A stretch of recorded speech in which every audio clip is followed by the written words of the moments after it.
उत्तर प्रदेश का कानपुर शहर और थाना शिवराजपुर के अंतर्गत आने वाले एक गांव में एक परिवार रहता था जो 13 दिसंबर 2024 की शाम को एक शादी में जाने की तैयारी कर रहा था। 13 तारीख की रात को इस परिवार को नजदीक के ही एक गांव में शादी के लिए जाना था।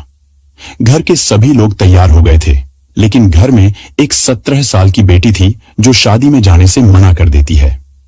घर वाले उसे काफी फोर्स करते हैं, लेकिन उसके बावजूद भी वह जाने से इनकार कर देती है। तो यह परिवार के सारे सदस्य 13 तारीख की रात को शादी के लिए निकल जाते हैं और घर में उनकी 17 साल की बेटी अकेली थी। यानी कि 14 दिसंबर 2024 की सुबह तकरीबन 8 बजे यह परिवार शादी से वापस आता है। वे घर का दरवाजा पीट रहे थे, लेकिन उनकी बेटी थी, वह दरवाजा नहीं खोल रही थी। काफी देर तक दरवाजा पीटने के बाद कुछ आशंका हुई तो घर वालों ने घर का दरवाजा तोड़कर जब अंदर गए और अंदर जाकर उन्होंने जब अपनी बेटी के कमरे को खोला तो उनकी चीख निकल गई। दरअसल इनकी 17 साल की बेटी जो 12वीं कक्षा की छात्रा भी थी, जिसने शादी में जाने से वह अपने कमरे में अपने बेड पर मृत अवस्था में पड़ी हुई थी। घर की महिलाएं जब इस लड़की को चेक करती हैं तो पाती हैं कि इसकी सांसें नहीं चल रही हैं और सर्दी के कारण उसका शरीर भी अकड़ गया है। और इससे भी बड़ी बात यह है कि यह लड़की नग्न अवस्था में पड़ी हुई थी।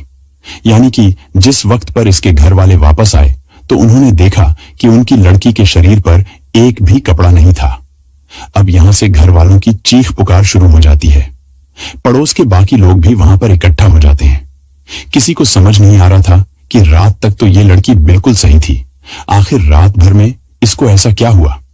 और इसी के चलते पड़ोस का एक व्यक्ति पुलिस को कॉल करके इस पूरी घटना की सूचना देता है। थोड़ी देर में वहां पर कानपुर पुलिस भी आ जाती है और अपनी जांच शुरू कर देती है। जांच में पुलिस को बताया जाता है कि 13 दिसंबर 2024 को रात को यह परिवार शादी अटेंड करने के लिए कहीं पर गया था और उस शादी में जाने के लिए उन्होंने अपनी बेटी को भी बोला था। यह 17 साल की लड़की थी और 12वीं कक्षा की छात्रा थी, लेकिन किसी कारण से इस लड़की ने उस शादी में जाने से मना कर दिया था, जिसके चलते यह पूरा परिवार शादी के लिए चला गया था। लेकिन अपनी बेटी के पास एक रिश्तेदार की 5 साल की बेटी को छोड़कर गए थे कि ये दोनों बेटियां साथ में रह लेंगी और सुबह तक ये परिवार तो वापस आ ही जाएगा। पुलिस को शुरुआती जांच में इतना ही बताया गया। पुलिस ने अपनी तफ्तीश शुरू की तो मालूम चला कि यह लड़की पिछली रात 7 बजे तक बिल्कुल ठीक थी और इस बात की सूचना उसके पास रुकी हुई उस 5 साल की रिश्तेदार की बेटी ने भी दी कि 7 बजे तक दीदी बिल्कुल ठीक थी। उसके बाद क्या हुआ उसे नहीं पता, क्योंकि वह छोटी लड़की सो गई थी। पुलिस जांच शुरू कर देती है क्योंकि इस लड़की का जो शव है वह नग्न अवस्था में। तो इस लड़की के साथ कुछ गलत होने की जो आशंका है वो पुलिस को हो रही थी और जिसके चलते पुलिस फॉरेंसिक टीम को वहां पर बुला लेती है। फॉरेंसिक टीम पूरे कमरे की जांच शुरू कर देती है। आसपास जो भी सबूत मिलते हैं उसे जुटाना शुरू कर देती है और इसी बीच जो पुलिस है वो आस पड़ोस के लोगों से बातचीत करना शुरू कर देती है। उनसे लड़की के बारे में पूछताछ शुरू की जाती है, उस परिवार के बारे में छानबीन की जाती है। तो ऐसी किसी भी बड़ी दुश्मनी के बारे में पुलिस को मालूम नहीं चलता है, लेकिन फॉरेंसिक टीम शुरुआती जांच में यह बताती है कि इस लड़की के साथ जोर जबरदस्ती करने के तो कोई निशान नहीं है। उसके शरीर पर कोई इंजरी मार्क भी नहीं था। तो इससे यह तो साफ जाहिर हो गया था कि इस लड़की के साथ कोई जबरदस्ती तो नहीं हुई है। लेकिन फॉरेंसिक टीम को उस कमरे से कुछ सबूत मिले थे जो एक गलत तरफ इशारा कर रहे थे और वो सबूत कुछ इस प्रकार थे कि वहां पर शक्तिवर्धक गोलियों के कुछ पैकेट मिले थे, जिन गोलियों का इस्तेमाल काफी लोग अपनी शारीरिक क्षमता यानी कि अपनी सेक्सुअल पावर को बढ़ाने के लिए करते हैं। उस तरह की गोलियों के कुछ रैपर मिले। साथ ही वहां पर सेक्सुअल इंटीमेशन के दौरान जो सेफ्टी का इस्तेमाल किया जाता है उसके भी कुछ पैकेट मिले थे। तो यहां से जो पुलिस का एंगल है वो पूरी तरह से चेंज हो गया था और पुलिस समझ गई थी कि इस केस में जो आरोपी है वह हो ना हो इस लड़की का कोई पहचान वाला, इसका कोई मित्र, इसका कोई दोस्त है। और इसी के चलते जो पुलिस है वो बॉडी को पोस्टमार्टम के लिए भेज देती है और इस केस की छानबीन अब इन्हीं सारे सबूतों के आधार पर और पोस्टमार्टम की जो रिपोर्ट होती है उसके आधार पर पुलिस को मालूम चलता है कि इस लड़की की जो मृत्यु हुई है उससे पहले इसने किसी के साथ शारीरिक संबंध बनाए थे। यह पोस्टमार्टम रिपोर्ट में भी क्लियर हुआ था।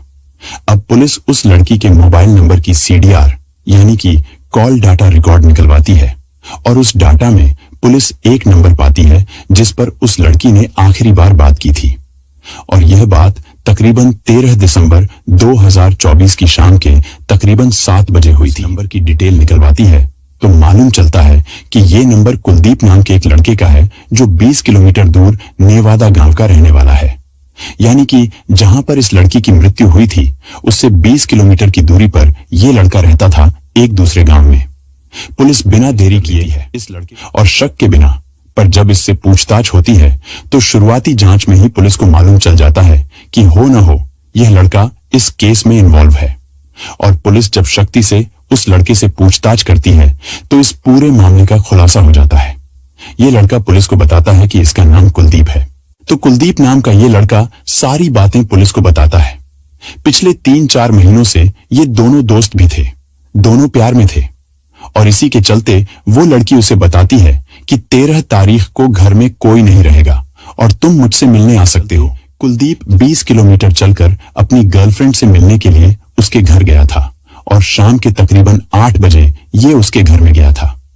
घर में वो 17 साल की लड़की भी थी जिसकी मृत्यु हुई थी और साथ में एक 5 साल की रिश्तेदार की बेटी भी थी जो पहले ही सो गई थी। अब उसके बाद ये जो लड़का होता है ये अपनी उस गर्लफ्रेंड के साथ शारीरिक संबंध बनाता है, लेकिन यहां पर शारीरिक संबंध बनाने से पहले ये कुछ शक्तिवर्धक गोलियों का इस्तेमाल करता है और उन्हीं के कारण उसका ब्लड सर्कुलेशन ज्यादा होता है, एज भी ज्यादा नहीं होती है और क्योंकि लाइक ऑफ एजुकेशन के कारण ये बहुत ब्रूटली अपनी गर्लफ्रेंड के साथ सेक्सुअल रिलेशन बनाता है, जिसके चलते उसको सर्दी भी लग रही थी और कुछ और उसे इंटरनल इंजरी भी आई। और क्योंकि सर्दी का मौसम है और ये जो लड़की है उसके तन पर एक भी कपड़ा नहीं था। उसके बॉयफ्रेंड ने बताया कि 8 बजे से लेकर सुबह 3 बजे तक उसने अपनी उस गर्लफ्रेंड को एक भी कपड़ा पहनने नहीं दिया था। यह सुनने में बहुत ही ज्यादा अजीब लगता है, लेकिन यह सच्चाई है और इसी के कारण उस लड़की को सर्दी के कारण और साथ ही ब्रूटली रिलेशन बनाने के कारण सुबह तकरीबन 3:30 बजे उस लड़की की मृत्यु हो गई थी। हालांकि इस लड़के ने चूल्हा जलाकर उसके शरीर को गर्म रखने की कोशिश भी की थी, लेकिन यह नाकाम। 3:30 के आसपास जब इसे लगा कि स्थिति अब आउट ऑफ कंट्रोल हो चुकी है तो यह वहां से भाग गया था। अब यहां पर अगर देखा जाए तो यह लड़की 17 साल की थी, यानी कि नाबालिग थी और ये जो लड़का कुलदीप है इसे अरेस्ट करके पोक्सो एक्ट के तहत इस पर रेप के चार्जेस लगाए गए हैं और हो सकता है कि इसे आगे की जिंदगी अब जेल में बितानी पड़े। तो दोस्तों, आज की कहानी यहीं खत्म होती है। मिलते हैं एक और सच्ची घटना के साथ, तब तक के लिए सावधान रहें, सुरक्षित रहें।